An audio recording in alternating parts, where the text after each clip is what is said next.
আসসালামু আলাইকুম ওয়া রাহমাতুল্লাহ। বন্ধুরা, আজকের ভিডিওতে মোটিভেশনাল ইসলামিক 5টি বিষয় নিয়ে কথা বলবো। 1. নেতিবাচক চিন্তাগুলোকে মন থেকে মুছে ফেলুন। আপনার মনে ইতিবাচকতার জন্য জায়গা করুন। পার্থক্য নিজেই টের পাবেন। দেখবেন জীবন কিভাবে বদলে যায়। 2. যে পরিস্থিতি আসুক, মনে রাখবেন এই জীবনই এক মহান নিয়ামত। অভিযোগ ও তর্ক এড়িয়ে চলুন। পরিবর্তে ভালোবাসতে ও কৃতজ্ঞ হতে শিখুন। 3. যদি হৃদয়ে শান্তি চান, তবে রাগ, ক্ষোভ, দোষারোপ আর দুশ্চিন্তা দূর করুন। দেখবেন আপনি মানসিকভাবে অনেক উন্নত মানুষ হয়ে উঠবেন।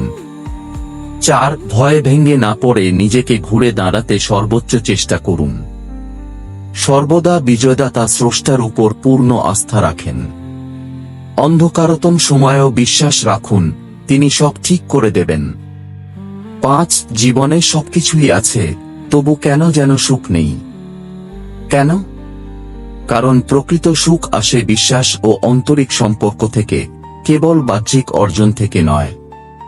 বন্ধুরা, আজকের ভিডিও এখানেই শেষ।